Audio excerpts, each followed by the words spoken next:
Assalamualaikum warahmatullahi wabarakatuh. APBN kita ini hampir jebol dibuat oleh Sri Mulyani, Menteri Keuangan. Dan ini dibongkar oleh Mekeng dari fraksi Golkar.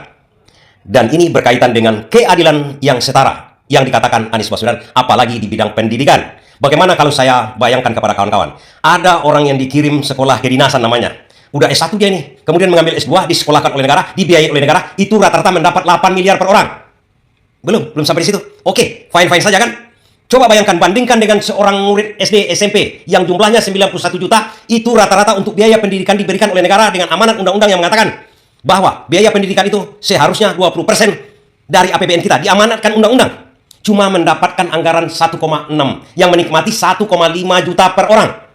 Bandingkan dengan orang yang bekerja mendapatkan beasiswa dari kedinasan, menikmati 8 miliar per orang. Di sini yang saya katakan, kalau bukan Anies Baswedan presidennya, ini yang terjadi. Tak adil.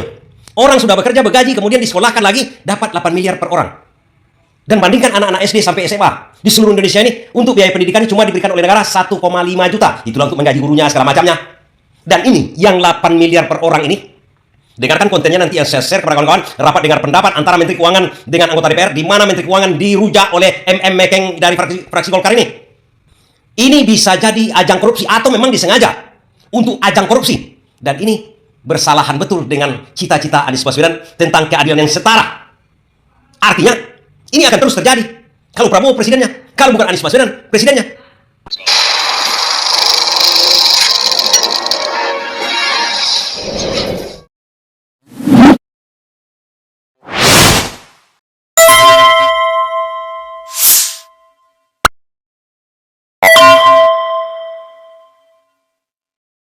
Perubahan untuk Persatuan menegaskan setiap kebijakan harus memasukkan aspek keadilan, termasuk salah satunya kebijakan di bidang pendidikan yang harus memenuhi aspek keadilan.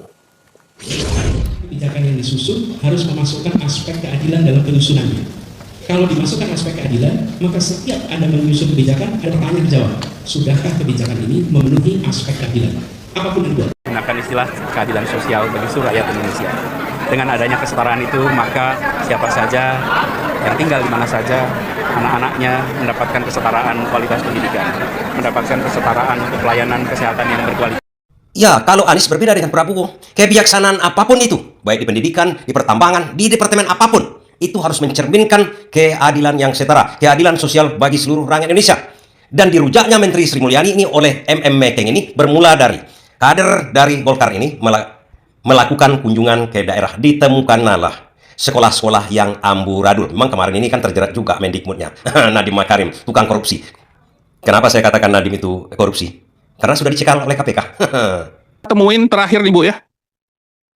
Saya ke sekolah, ada satu sekolah, ada 500 anak sekolah, tidak punya toilet.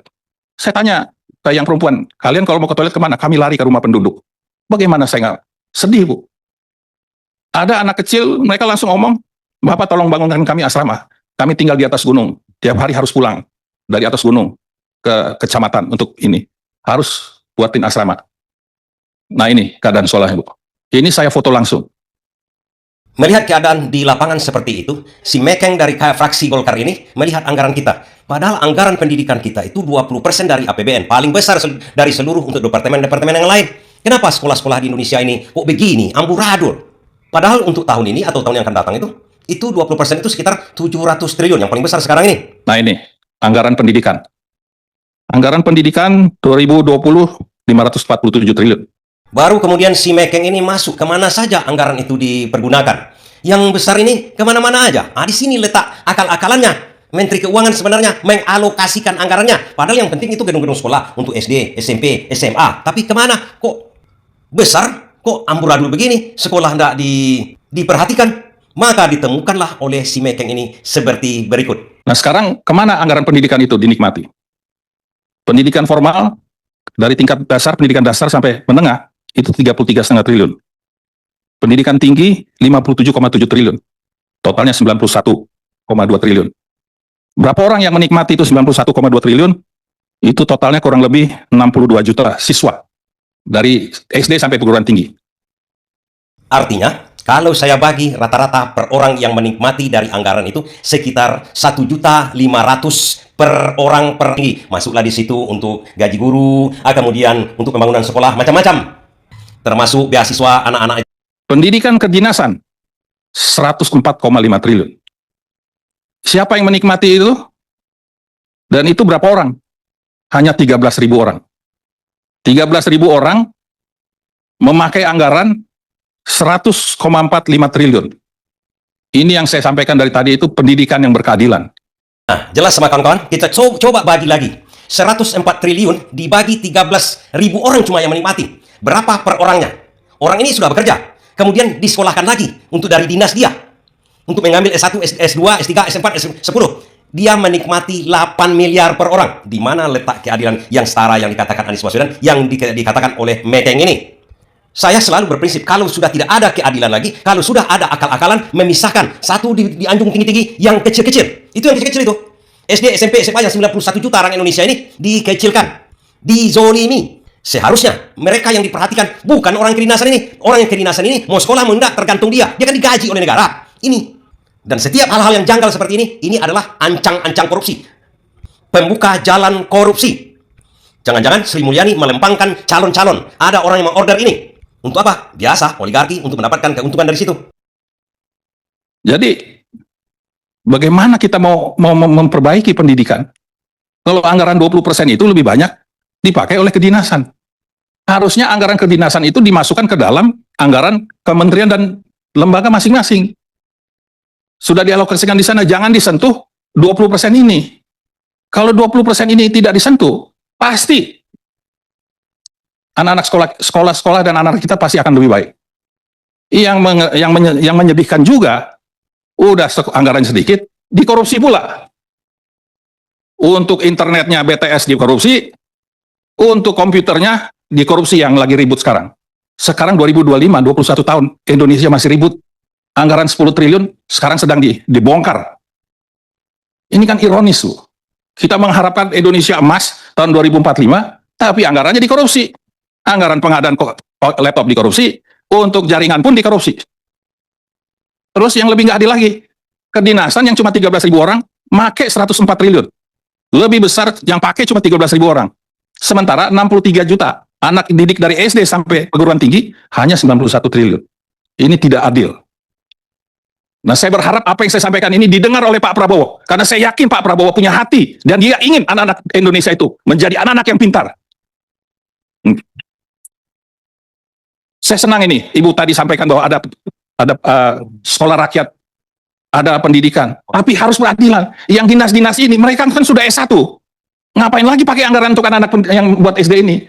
Taruh aja di anggaran, diberikan aja anggaran langsung masing-masing kepada KL-nya. Jangan menyentuh yang 20% ini. Dan ini sudah berlaku terlalu lama. Makanya keadaan fisik sekolah di daerah-daerah ini saya rasa bukan hanya di NTT, di daerah lain pun sama. Nah ini, peraturan pemerintah, ada perubahan nomor 48 tahun 2008 dirubah pasal-pasalnya, yaitu khusus dalam pasal 80 diatur mengenai pengalokasian APBN setiap tahunnya ditentukan sekurang-kurangnya 20% dari belanja negara, dan alokasi tersebut tidak termasuk biaya pendidikan kedinasan. Itu ada di PP.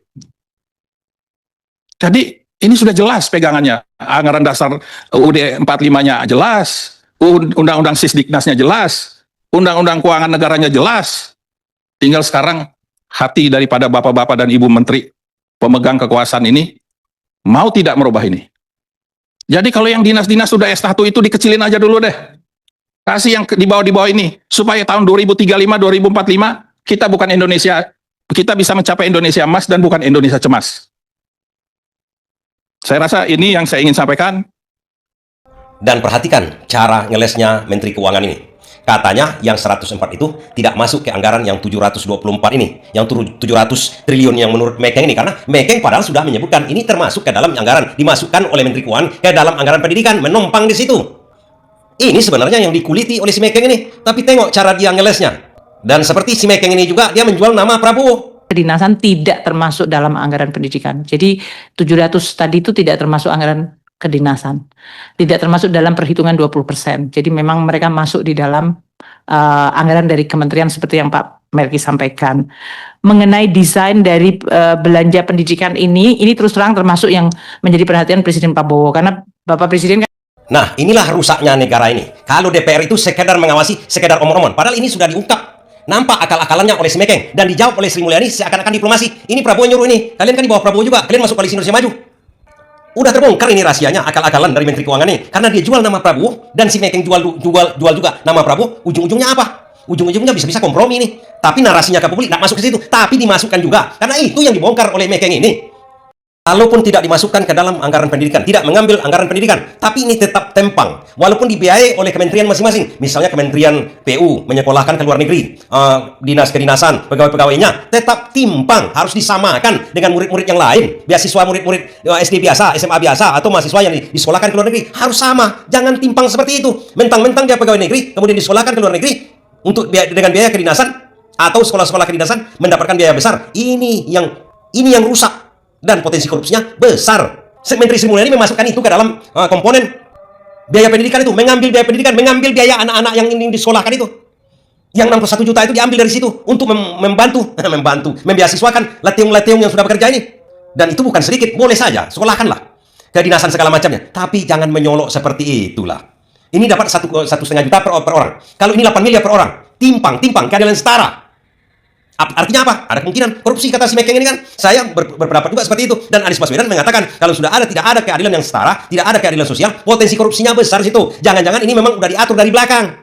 Makanya, karena tak beraninya, udah berapa kali blunder Sri Mulyani ini, juga dibuang oleh Prabowo. Makanya saya katakan judulnya tadi, kalau tidak Anies Baswedan yang jadi presiden, inilah akibatnya.